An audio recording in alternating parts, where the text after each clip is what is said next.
Hi ಎಲ್ರಿಗೂ ನಮಸ್ಕಾರ. ಎಲ್ಲರೂ ಹೇಗಿದ್ದೀರಾ? ಎಲ್ಲರೂ ತುಂಬಾ ಚೆನ್ನಾಗಿದ್ದೀರಾ ಅಂದ್ಕೊಳ್ತೀನಿ. ನಾನು ಕೂಡ ತುಂಬಾ ಚೆನ್ನಾಗಿದ್ದೀನಿ. Welcome back to my YouTube channel. ನಾನಿಲ್ಲಿ ವಾಯ್ಸ್ ಓವರ್ನ ಡೈರೆಕ್ಟಾಗಿನೇ ಇವತ್ತು ಮಾಡೋಣ ಅಂತ ಅಂದ್ಕೊಂಡೆ. ಬಟ್ ನಮ್ಮ ಮನೆ ಪಕ್ಕದಲ್ಲಿ ಸ್ವಲ್ಪ ಏನೋ ಕನ್ಸ್ಟ್ರಕ್ಷನ್ ವರ್ಕ್ ನಡೀತಾ ಇರೋದ್ರಿಂದ ಅಲ್ಲಿಂದ ತುಂಬ ತುಂಬಾ ಸೌಂಡ್ ಬರುತ್ತೆ. ಕಂಟಿನ್ಯೂಸ್ ಆಗಿ ಅವ್ರ ಸೌಂಡ್ ಬರ್ತಾನೆ ಇರುತ್ತೆ. ಅವ್ರು ಯಾವಾಗಾದ್ರೂ ಬ್ರೇಕ್ ಹೋದಾಗ ನಾನು ವಾಯ್ಸ್ ಓವರ್ನ ಮಾಡ್ಕೊಳ್ಬೇಕಾಗುತ್ತೆ.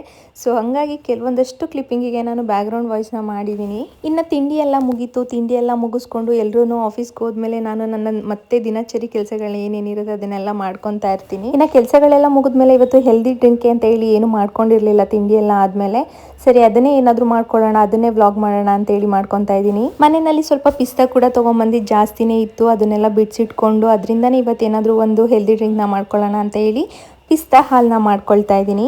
ಇದ್ರ ಟೇಸ್ಟ್ ಅಂತೂ ನಿಜವಾಗ್ಲೂ ನೀವು ಎಕ್ಸ್ಪೆಕ್ಟೇ ಮಾಡಿರಲ್ಲ, ಅಷ್ಟು ಚೆನ್ನಾಗಿರುತ್ತೆ, ಅಷ್ಟು ರುಚಿಯಾಗಿ ಬರುತ್ತೆ. ಮೊದಲು ಇದನ್ನು ಮಾಡ್ಕೊಳ್ಳೋದಕ್ಕೆ ನಾನಿಲ್ಲಿ ಒಂದು ಪಾತ್ರೆಯಲ್ಲಿ ಸ್ವಲ್ಪ ನೀರನ್ನ ಬಿಸಿ ಮಾಡೋದಕ್ಕೆ ಇಟ್ಕೊಂಡೆ. ನಂತರ ಇಲ್ಲಿ ಇದಕ್ಕೆ ಬೇಕಾಗಿರೋಂಥ ಇಂಗ್ರೀಡಿಯೆಂಟ್ಸ್ನೆಲ್ಲ ರೆಡಿ ಮಾಡ್ಕೊಳ್ತಾ ಇದ್ದೀನಿ. ಒಂದು ಬೌಲ್ಗೆ ಒಂದು 10ರಿಂದ 12 ಬಾದಾಮಿನ ತೊಗೊಂಡಿದ್ದೀನಿ. ಇನ್ನೊಂದು ಬೌಲಲ್ಲಿ 1 ಇಡಿ ಆಗೋಷ್ಟು ಪಿಸ್ತಾನ ತೊಗೊಂಡಿದ್ದೀನಿ. ಮತ್ತೊಂದು ಬೌಲಲ್ಲಿ ಒಂದು 10ರಿಂದ 12 ಖರ್ಜೂರನ ಕೂಡ ಹಾಕ್ಕೊಂಡಿದ್ದೀನಿ. ಮೊದಲಿಗೆ ನಾನು ಇದನ್ನೆಲ್ಲ ವಾಶ್ ಮಾಡಿಕೊಂಡು ನಂತರ ಇದಕ್ಕೆ ನಾನು ಬಿಸಿನೀರು ಏನು ಕಾಯಿಸಿಟ್ಕೊಂಡಿದ್ನಲ್ವ ಅದನ್ನು ಹಾಕಿ ಇದನ್ನು ನೆನೆಯೋದಕ್ಕೆ ಬಿಡ್ತಾ ಇದ್ದೀನಿ. ಒಂದು 10ರಿಂದ 15 ನಿಮಿಷ ಇದನ್ನು ಚೆನ್ನಾಗಿ ನೆನೆಯೋದಕ್ಕೆ ಬಿಟ್ಟರೆ ಸಾಕು. ಇದ್ರ ಜೊತೆಗೆ ನಾನು ಒಂದು ಚಿಕ್ಕ ಬೌಲ್ಗೆ ಸ್ವಲ್ಪ ಬಿಸಿನೀರನ್ನ ಹಾಕ್ಕೊಂಡು 10ರಿಂದ 12 ಕೇಸರಿ ದಳಗಳೇನಿದೆ ಅದನ್ನು ಕೂಡ ನೆನೆಯೋದಕ್ಕೆ ಹಾಕ್ಕೊತಾ ಇದ್ದೀನಿ. ನೀವು ಇದನ್ನೆಲ್ಲ ತಣ್ಣೀರಲ್ಲಿ ಕೂಡ ನೆನೆಸಿ ಇಟ್ಕೊಳ್ಬೋದು. ಆದರೆ ಇನ್ಸ್ಟೆಂಟಾಗಿ ಮಾಡ್ಕೊಳ್ಬೇಕಂದ್ರೆ ಸ್ವಲ್ಪ ನೀರು ಬಿಸಿ ಇದ್ದರೆ ಬೇಗನೆ ಇದೆಲ್ಲ ನೆನೆಯುತ್ತೆ ಅಂದ್ಬಿಟ್ಟು ನಾನಿಲ್ಲಿ ಬಿಸಿನೀರಲ್ಲಿ ನೆನೆಸಿಟ್ಕೊಂಡಿದ್ದೀನಿ. ಒಂದು 10 ನಿಮಿಷ ಆದಮೇಲೆ ಬಾದಾಮಿ ಕೂಡ ತುಂಬ ಚೆನ್ನಾಗಿ ನೆಂದಿತ್ತು. ಅದನ್ನು ಸಿಪ್ಪೆ ಎಲ್ಲ ತೆಕ್ಕೊಂಬಿಡೋಣ ಅಂತೇಳಿ ಮಾಡಿಕೊಂಡೆ. ಸಿಪ್ಪೆ ಸಮೇತ ಹಾಕಿದರೆ ಅದು ಅಷ್ಟು ಚೆನ್ನಾಗಿ ಗ್ರೈಂಡ್ ಆಗಲ್ಲ ಮತ್ತು ಹಾಲಲ್ಲಿ ಅದೆಲ್ಲ ಮೇಲ್ಗಡೆನೆ ತೇಲ್ತಾ ಇರುತ್ತೆ.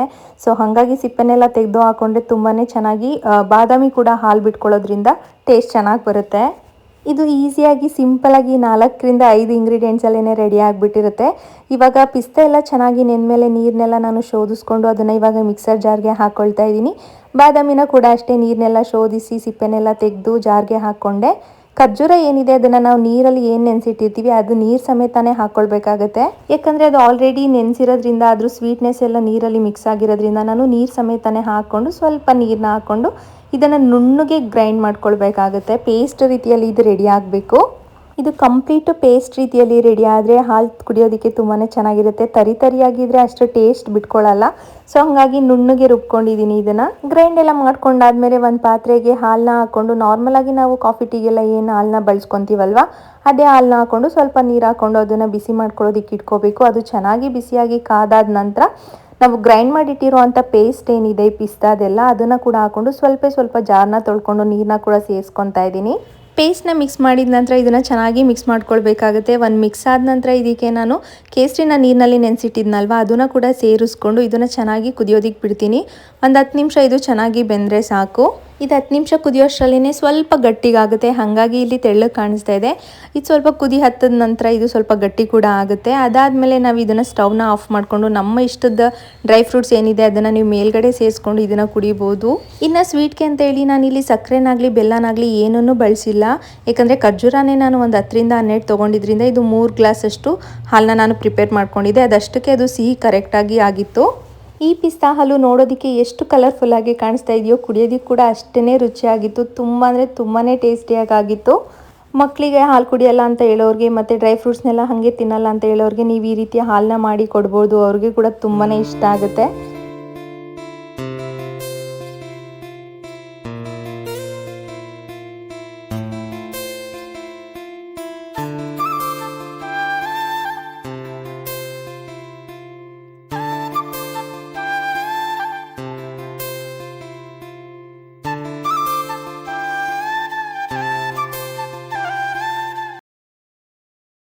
ಇನ್ನು ಪ್ರೆಗ್ನೆನ್ಸಿ ಟೈಮಲ್ಲಿ ಪಿಸ್ತಾ ಹಾಲನ್ನ ಕುಡಿಯೋದ್ರಿಂದ ತುಂಬ ಅಂದರೆ ತುಂಬಾ ಒಳ್ಳೆಯದು.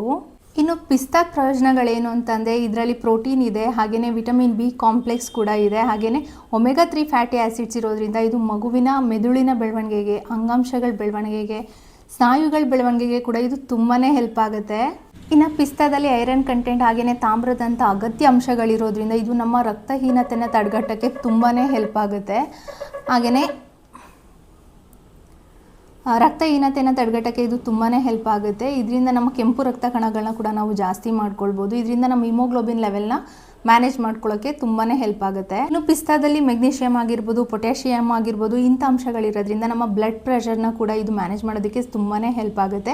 ಹಾಗೆಯೇ ಪಿಸ್ತಾದಲ್ಲಿ ಹೆಚ್ಚಿನ ಫೈಬರ್ ಇರೋದ್ರಿಂದ ನಮ್ಮ ಡೈಜೆಷನ್ ಸಿಸ್ಟಮ್ಗೆ ಕೂಡ ಇದು ತುಂಬಾ ಒಳ್ಳೆಯದು. ಸೊ ಹಾಗಾಗಿ ಪಿಸ್ತಾ ಹಾಲನ್ನ ನಾವು ಈಸಿಯಾಗಿಯೇ ಮನೆಯಲ್ಲಿನೇ ಮಾಡ್ಕೊಳ್ಬೋದು. ತುಂಬಾ ರುಚಿಯಾಗಿರುತ್ತೆ, ಟೇಸ್ಟ್ ಅಂತೂ ಸಕ್ಕತ್ತಾಗಿರುತ್ತೆ. ನಾನು ಇಲ್ಲಿ 3 ಗ್ಲಾಸ್ ಆಗಷ್ಟು ಮಾಡ್ಕೊಂಡಿದ್ದೆ ಎಲ್ರಿಗೂ ಅಂತ ಹೇಳಿ. ಪ್ರೆಗ್ನೆನ್ಸಿ ವುಮೆನ್ಸ್ ಮಾತ್ರನೇ ಕುಡಿಬೇಕಂತ ಏನಿಲ್ಲ, ಎಲ್ಲರೂ ಕುಡಿಬೋದು. ಇದರಿಂದ ತುಂಬಾ ಹೆಲ್ತ್ ಬೆನಿಫಿಟ್ಸ್ ಇರೋದ್ರಿಂದ ಎಲ್ರಿಗೂ ಕೂಡ ಬೆನಿಫಿಟ್ ಸಿಗುತ್ತೆ ಅಂತ ಹೇಳಿ. ಟೇಸ್ಟ್ ಅಂತೂ ತುಂಬಾ ಚೆನ್ನಾಗಿತ್ತು. ನೀವು ಕೂಡ ಒಂದ್ಸಲ ಟ್ರೈ ಮಾಡಿ ಹೆಂಗಿತ್ತು ಅಂತ ಹೇಳಿ ನನಗೆ ಕಾಮೆಂಟ್ ಸೆಕ್ಷನಲ್ಲಿ ತಿಳಿಸಿ. ನಾನು ಕೂಡ ಈ ಪಿಸ್ತಾಲ್ನ ತುಂಬಾ ಎಂಜಾಯ್ ಮಾಡಿಕೊಂಡು ಕುಡಿದೆ. ಅದಾದ ನಂತರ ನನಗೆ ಇನ್ನು ಸುಮಾರು ಜನ ಈ ಡೈನಿಂಗ್ ಟೇಬಲ್ ವಿಡಿಯೋ ಹಾಕಿದಾಗ ತುಂಬ ಕಮೆಂಟ್ ಮಾಡಿ ಕೇಳ್ತಾಯಿದ್ರಿ, ಈ ಡೈನಿಂಗ್ ಟೇಬಲ್ ಡೀಟೇಲ್ಸ್ ಕೊಡಿ ಅಂತ ಹೇಳಿ. ಇನ್ನು ಮಧ್ಯದಲ್ಲಿ ಸ್ವಲ್ಪ ಬ್ಯುಸಿ ಆಗಿಬಿಟ್ಟಿದ್ರಿಂದ ಇದ್ರ ವಿಡಿಯೋ ಕೂಡ ಮಾಡೋಕ್ಕಾಗಿರಲಿಲ್ಲ. ಅದನ್ನು ಕೂಡ ಈ ವಿಡಿಯೋದಲ್ಲೇ ಸೇರಿಸಿ ಮಾಡ್ತಾಯಿದ್ದೀನಿ. ನೀವು ಅನ್ಕೋತಾ ಇರ್ಬೋದು, ಏನು ಇವ್ರು ಇಷ್ಟು ಸಲ ಕೇಳಿದ್ರು, ಇಷ್ಟು ಜನ ಕೇಳಿದ್ರು ವಿಡಿಯೋಗೆ ರಿಪ್ಲೈನೇ ಮಾಡಲಿಲ್ಲ, ಅಂದರೆ ಕಾಮೆಂಟ್ಸ್ಗೆ ರಿಪ್ಲೈನೇ ಮಾಡಿಲ್ಲ ಅಂತ ಅನ್ಕೊತಾ ಇರ್ಬೋದು. ಬಟ್ ನನಗೆ ನಿಜವಾಗ್ಲೂ ಇದನ್ನು ವಿಡಿಯೋ ಮಾಡೋದಕ್ಕೆ ಟೈಮೇ ಸಿಕ್ಕಿರಲಿಲ್ಲ. ಮಧ್ಯದಲ್ಲಿ ಹಬ್ಬ ಅದು ಇದು ಅಂತ ಆಗೋಯಿತು, ಬೇರೆ ವ್ಲಾಗ್ಸ್ಗಳೇ ಬಂತು. ಸೊ ಹಾಗಾಗಿ ಈ ವಿಡಿಯೋದಲ್ಲಿನೇ ನಾನು ಇದನ್ನು ಕೂಡ ಅಪ್ಲೋಡ್ ಮಾಡ್ತಾಯಿದ್ದೀನಿ.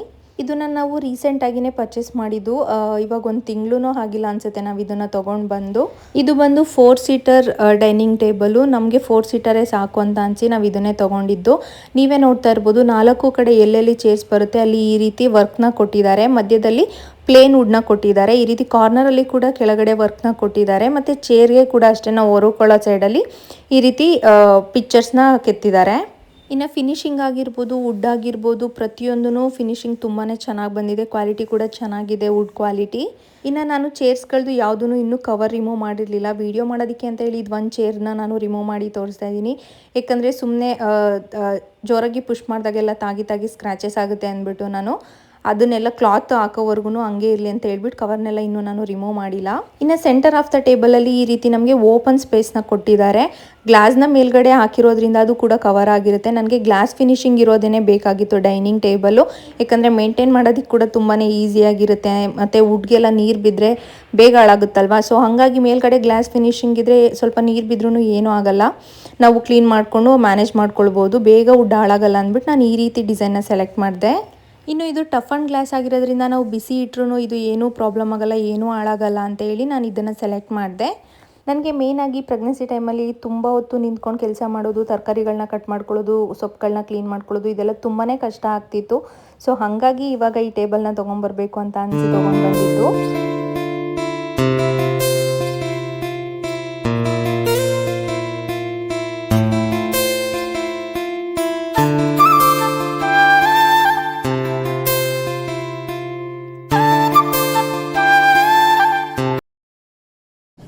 ಇನ್ನು ನನಗೆ ಸುಮಾರು ಜನ ಈ ಟೇಬಲ್ ಬಗ್ಗೆ ಕೇಳ್ತಾಯಿದ್ರಿ. ಈ ಡೈನಿಂಗ್ ಟೇಬಲ್ನ ನಾವು ರೀಸೆಂಟಾಗಿ ತೊಗೊಂಬಂದಿದ್ವು. ಸೊ ಈ ವಿಡಿಯೋ ಹಾಕಿದಾಗ ತುಂಬ ಜನ ನನಗೆ ಕೇಳ್ತಾಯಿದ್ರಿ, ಡೈನಿಂಗ್ ಟೇಬಲ್ನ ಎಲ್ಲಿ ತೊಗೊಂಡ್ರಿ, ಡೀಟೇಲ್ಸ್ ಹೇಳಿ, ಪ್ರೈಸ್ ಎಷ್ಟಾಯಿತು ಅಂತ ಎಲ್ಲ ಕೇಳ್ತಾಯಿದ್ರಿ. ಸೊ ಅದನ್ನು ಕೂಡ ನಾನು ಈ ವಿಡಿಯೋದಲ್ಲಿ ಆ್ಯಡ್ ಮಾಡ್ತಾಯಿದ್ದೀನಿ.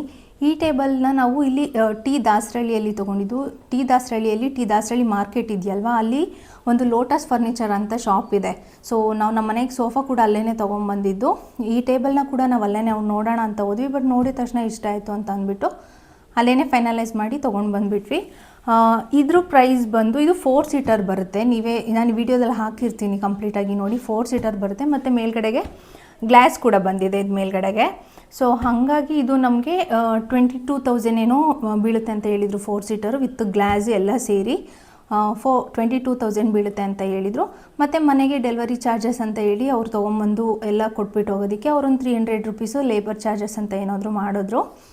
ಸೊ 22,300 ರುಪೀಸ್ಗೆ ಈ ಒಂದು ಟೇಬಲ್ ನಮಗೆ, ಅಂದರೆ ಈ ಟೇಬಲ್ನ ನಾವು ತೊಗೊಂಡು ಬಂದಿದ್ದು.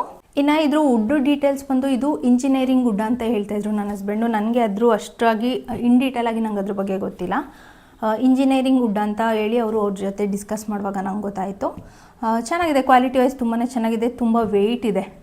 ಸೊ ಹಂಗಾಗಿ ಬೇಗ ಹಾಳಾಗಲ್ಲ ಅಂತ ಅಂದ್ಬಿಟ್ಟು ನಾವು ತೊಗೊಂಡು ಬಂದ್ವಿ. ಮತ್ತು ನನಗೆ ಈ ಥರ ಮೇಲ್ಗಡೆ ಗ್ಲಾಸ್ ಇರೋದೇ ಬೇಕಾಗಿತ್ತು. ಸೊ ಸ್ಕ್ರ್ಯಾಚಸ್ ಎಲ್ಲ ಏನೂ ಆಗಲ್ಲ. ಗ್ಲಾಸ್ ಬೇಕಂದರೆ ನಾವು ಯಾವಾಗೂ ಚೇಂಜ್ ಮಾಡಿಸ್ಕೊಬೋದಲ್ವಾ. ಸೊ ಹಾಗಾಗಿ ನಾನು ಇದೇ ಬೇಕು ಅಂತ ಅಂದ್ಬಿಟ್ಟು ಇದನ್ನೇ ಫೈನಲೈಸ್ ಮಾಡಿ ತೊಗೊಂಡೆ. ಇನ್ನು ಸೆಂಟರಲ್ಲಿ ಈ ರೀತಿ ಓಪನ್ ಕೊಟ್ಬಿಟ್ಟು ಇಲ್ಲಿಗೆ ಬಬಲ್ಸ್ ಥರ ಹಾಕಿದ್ದಾರೆ. ನಾನು ವೀಡಿಯೋ ಹಾಕಿರ್ತೀನಿ ನೋಡಿ. ಅಂದರೆ ಇಲ್ಲೇನಾದರೂ ಇಟ್ಕೊಬೋದು, ಚೆನ್ನಾಗಿ ಕಾಣಿಸುತ್ತೆ, ಒಂಥರ ಟ್ರೆಂಡಿಯಾಗಿ ಕಾಣಿಸುತ್ತೆ, ಅಟ್ರಾಕ್ಟಿವ್ ಆಗಿ ಕಾಣಿಸುತ್ತೆ ಅಂದ್ಬಿಟ್ಟು ನಾನು ಇದನ್ನೇ ಸೆಲೆಕ್ಟ್ ಮಾಡಿದೆ. ನನಗಂತೂ ಇದು ತುಂಬಾ ಇಷ್ಟ ಆಯಿತು. ಸೊ ಚೇರ್ಸ್ ಕೂಡ ಅಷ್ಟೇ ತುಂಬಾ ಚೆನ್ನಾಗಿದೆ. ನಾನು ಆಲ್ರೆಡಿ ವೀಡಿಯೋದಲ್ಲಿ ತೋರಿಸಿರೋ ಥರ ಇಲ್ಲಿನೂ ಕೂಡ ಒಂಥರ ವರ್ಕ್ ಏನು ಇಟ್ಟಿದ್ದಾರೆ, ನನಗೂ ಗೊತ್ತಿಲ್ಲ ಇದೇನು ಅಂತ, ಬಟ್ ಚೆನ್ನಾಗಿದೆ. ಇನ್ನು ಕುಷನ್ಸ್ ಆಗಿರ್ಬೋದು, ಕೆಳಗಡೆ ಕೂತ್ಕೊಳ್ಳೋಂಥ ಕುಷನ್ಸ್ ಆಗಿರ್ಬೋದು, ಅದು ಕೂಡ ತುಂಬ ಕಂಫರ್ಟಬಲ್ ಆಗಿದೆ. ಕೊಳೆಗೆ ಕೂಡ ಮ್ಯಾಚ್ ಆಗುತ್ತೆ ಅಂತ ಅಂದ್ಬಿಟ್ಟು ನಾನು ಸ್ವಲ್ಪ ಬ್ರೌನ್ ಕಲರ್ ಇರೋದನ್ನೇ ಸೆಲೆಕ್ಟ್ ಮಾಡಿದೆ ಚೇರ್ಸು. ಸೊ ಈ ಚೇರ್ಸು ಇದ್ರ ಜೊತೆನೇ ಬಂದಿದ್ದು, ನಾವು ಹಾಗೇ ಸೇಮ್ ಆ್ಯಸ್ ಇಟ್ ಈಸ್ ತೊಗೊಂಡು ಬಂದುಬಿಟ್ವಿ. ಇದರಲ್ಲೆಲ್ಲ ನಾವೇನು ಕಸ್ಟಮೈಸ್ ಎಲ್ಲ ಏನು ಮಾಡಿಸ್ಕೊಳ್ಳೋದಕ್ಕೆ ಹೋಗಲಿಲ್ಲ. ಆ್ಯಸ್ ಇಟ್ ಈಸ್ ಏನು ಪೀಸ್ ಇತ್ತು, ಆಲ್ರೆಡಿ ರೆಡಿ ಪೀಸ್ ಇತ್ತು, ನಾವು ಹೋದ್ವಿ. ಅದು ನೋಡಿದ ತಕ್ಷಣ ಅದು ಆಲ್ರೆಡಿ ಹೊಸ ಪೀಸೇ ಇತ್ತು, ರೆಡಿ ಪೀಸೇ ಇದೆ, ಇವತ್ತೇ ಡೆಲಿವರಿ ಕೊಡ್ತೀನಿ ಅಂತ ಅಂದ್ಬಿಟ್ಟು ಅವತ್ತೇ ಡೆಲಿವರಿ ಕೂಡ ಕೊಟ್ಟರು. ನೀವು ನೋಡ್ಬೋದು ಅಲ್ಲಿ ಇನ್ನೂ ತುಂಬ ಕಲೆಕ್ಷನ್ಸ್ ಇದೆ. ನಿಮ್ಗೆ ಯಾವ್ದು ಇಷ್ಟ ಆಗುತ್ತೆ ನೀವು ಅಲ್ಲಿ ಹೋಗ್ಬೇಕಂದ್ರೆ, ನಿಮ್ಗೆ ಬೇಕಂದರೆ ನೀವು ಆ ಶಾಪ್ಗೆ ಹೋಗ್ಬಿಟ್ಟು ನೀವು ಗೂಗಲಲ್ಲಿ ಸರ್ಚ್ ಮಾಡಿದರೆ ನಿಮ್ಗೆ ಆ ಶಾಪ್ ಅಡ್ರೆಸ್ ಕೂಡ ಸಿಗುತ್ತೆ. ಅಂದರೆ ಅದು ಹೋಲ್ಸೇಲ್ ಶಾಪ್ ಅಲ್ಲ, ನಾರ್ಮಲ್ ಶಾಪ್ ಅಷ್ಟೇ. ತುಂಬ ಬಲ್ಕಾಗೆಲ್ಲ ಐಟಮ್ಸ್ ಇರೋಲ್ಲ. ನೀವು ಅಲ್ಲಿ ಹೋಗಿ ಹೇಳಿದ್ರೆ ಅವ್ರು ಬೇಕಂದರೆ ಮಾಡಿಕೊಡ್ತಾರೆ. ನಿಮ್ಗೆ ಯಾವುದಾದ್ರು ರೆಫರೆನ್ಸ್ ಬೇಕಿದ್ರೆ ನೀವು ಅದನ್ನು ತೋರಿಸಿದ್ರು ಕೂಡ ಮಾಡಿಕೊಡ್ತಾರೆ. ಇಲ್ಲ ಅಲ್ಲಿರೋದು ಯಾವುದಾದ್ರೂ ಇಷ್ಟ ಆದರೆ ಅದನ್ನು ಕೂಡ ಡೆಲಿವರಿ ಕೊಡ್ತಾರೆ. ಅವರೇ ಡೆಲಿವರಿ ಅಂದರೆ ಅವರೇ ಮನೆಗೆ ಬಂದು ಡೆಲಿವರಿ ಕೊಟ್ಬಿಟ್ಟು ಹೋಗ್ತಾರೆ. ಸುಮಾರು ದಿನದಿಂದ ಕೇಳ್ತಾಯಿದ್ರಿ, ಇದು ವೀಡಿಯೋ ಮಾಡೋಕ್ಕಾಗೇ ಇರಲಿಲ್ಲ ನನಗೆ, ಯಾಕಂದರೆ ಮಧ್ಯದಲ್ಲಿ ಹಬ್ಬ ಅದು ಇದು ಎಲ್ಲ ಬಂತಲ್ವ. ಸೊ ಹಂಗಾಗಿ ವೀಡಿಯೋ ಸ್ವಲ್ಪ ಡಿಲೇ ಆಯಿತು ಅಷ್ಟೇ. ನೋಡಿ ನಿಮ್ಗೇನಾದರೂ ಓಕೆ ಅನಿಸಿದ್ರೆ ತೊಗೊಳ್ಳಿ. ಸೊ ಇದ್ರದ್ದು ನಮಗೆ ಟೋಟಲ್ ಪ್ರೈಸ್ ಬಂದು 22,300 ರೂಪಾಯಿಗೆ ಬೀಳ್ತು, ಅಂದರೆ ಲೇಬರ್ ಚಾರ್ಜಸ್ ಎಲ್ಲ ಸೇರಿ.